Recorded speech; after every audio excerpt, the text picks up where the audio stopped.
Hello, Mr. Gibson here. Today we're going to continue our review of linear functions and specifically look at using linear models to solve real-world problems.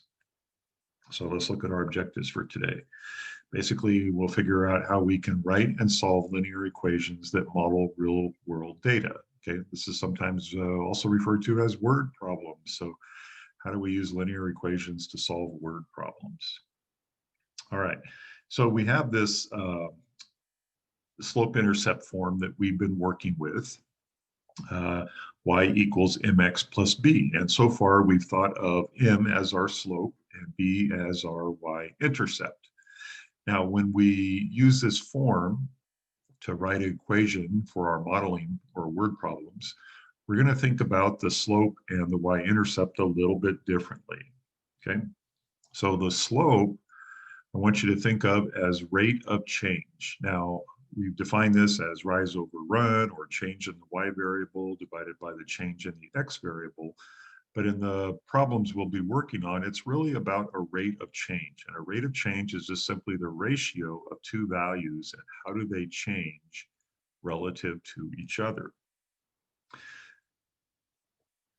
The b value, the y-intercept, I want you to think of as our starting value of y when x is 0. In other words, these are often referred to as our initial conditions or starting value. Okay, so it's still a slope-intercept form, but a little different context in terms of how we view the slope and the y-intercept. Now, the x and y variables, we want to think of x as our independent or input variable, and y as our dependent or output variable. In other words, the value of y depends on the value of x. All right, so let's look at some examples of how we can apply this or recognize what our rate of change is and what our starting conditions are, what our independent and dependent variables are. So a donut shop charges 20 cents for each donut. The amount charged is a function of donuts. Okay, simple statement here. We're not really being asked to solve anything yet, but what we're going to do is see if we can identify what would be the independent variable, the dependent variable, and the rate of change.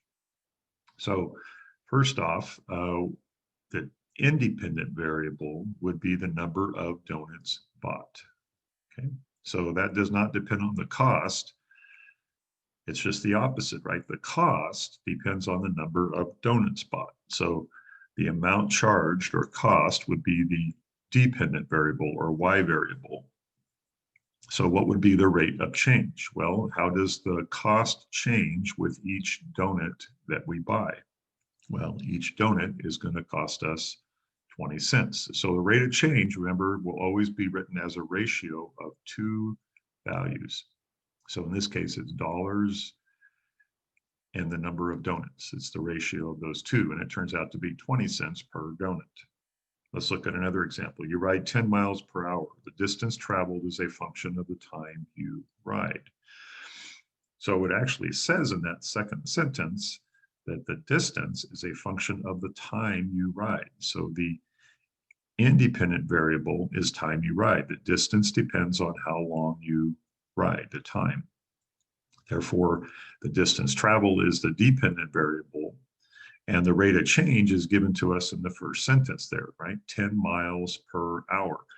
So anytime you're reading a problem and you actually see a value stated as miles per hour or dollars per donut, right? If you see the per or the division symbol, that tells you that that is the rate of change that we're talking about.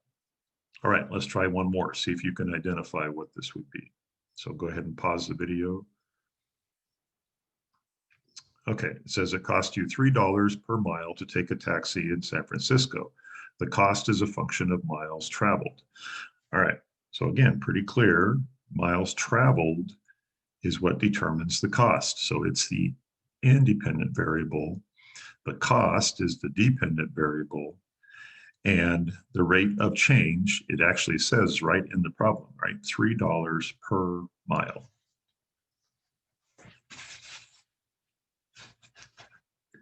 All right. Excuse me. Let's look at some other examples of rate of change, because one thing we can do is use the rate of change to figure out what's the independent variable and the dependent variable. Because remember, the rate of change is equal to the y, or dependent variable, divided by the change in x, or the independent variable. So miles per hour, what would be the independent? Well, the independent is the x, or what is in the denominator. In this case, it's hours.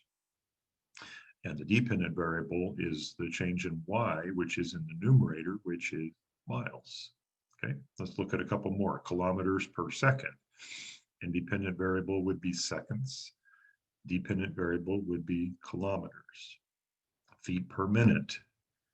Minute would be our independent variable. Feet would be our dependent variable. Dollars per hour. We saw this in the previous example. So hours would be the independent variable and dollars would be the dependent variable. Notice time typically will be your independent variable because you can't really control time, right? But time can determine the outcome or output value of our dependent variable. Pounds per cup. So cup would be our independent variable and pounds would be our dependent variable. Grams per cubic centimeter. This is a measure of density. So cubic centimeters would be our independent variable and grams would be our dependent.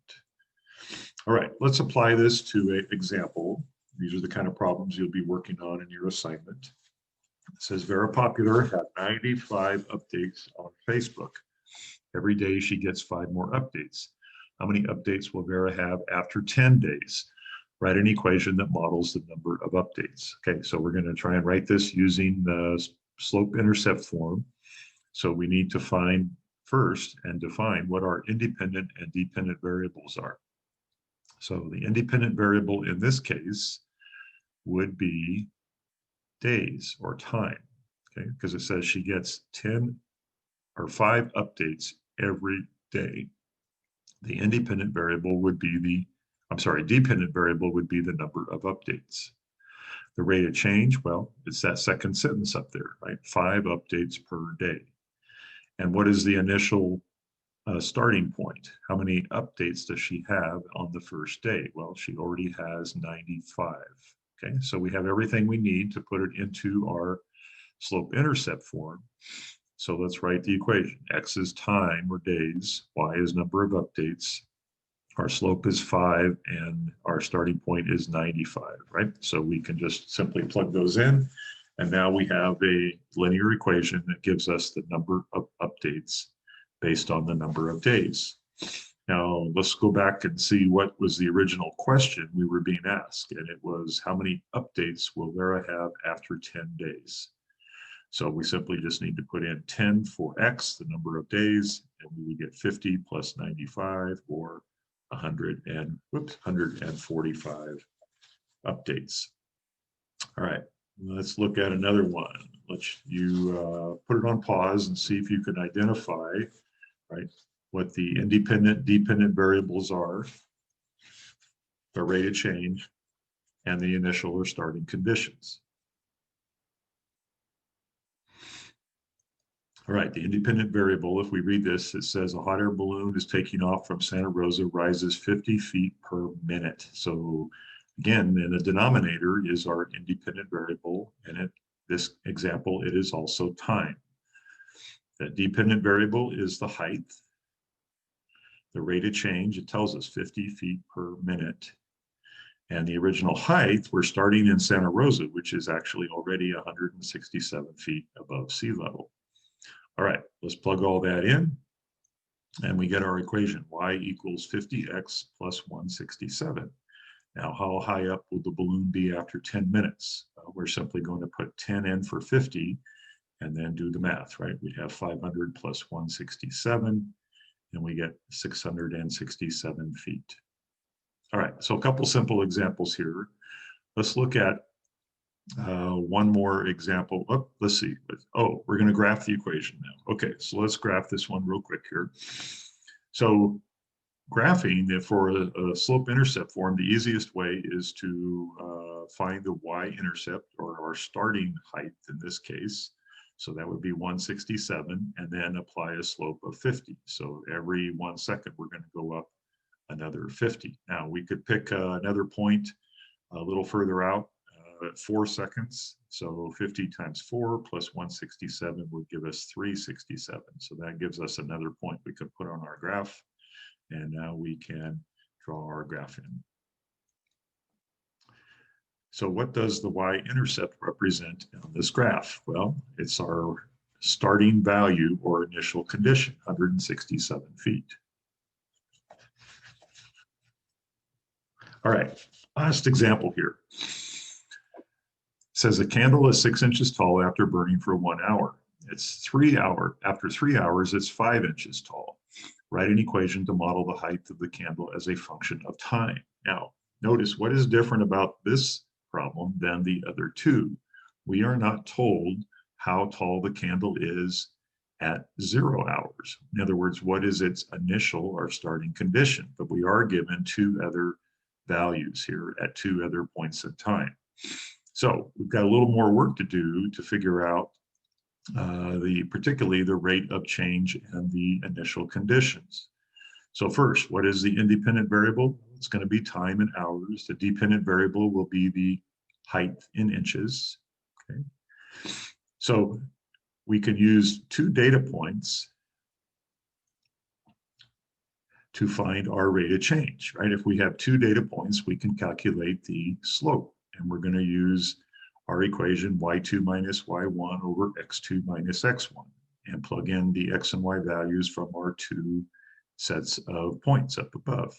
So let's do that. 5 minus 6 divided by 3 minus 1, we get a negative 1 over 2. So that means negative 1/2. So what do we really mean by negative 1/2? What it tells us is that every hour, the candle's height will be reduced by 1/2 an inch. So we're burning 1/2 an inch of candle every hour.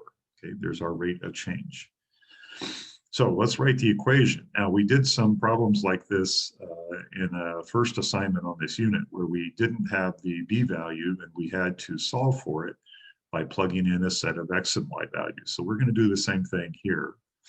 To solve for b, we're going to just use the first point here, right? 1, 6, plug in 1 for x and 6 for y. And so we can solve for b, and we find that b is 6.5, okay? Which means the height of the candle at the beginning, at 0 time, was 6.5 inches. All right, so now we can put all of that together and get our equation. Okay, so a little more work in this problem. We had to calculate the rate of change using our slope formula, and then we had to calculate the starting conditions or b value by putting in 1 set of the x and y values. All right, so that's it. The assignment today, you're going to start out with some simple ones and work up to a little more complex problems. So hopefully you've got enough examples here to get you started. We've learned today how to write and solve linear equations that model real-world data. All right, thanks.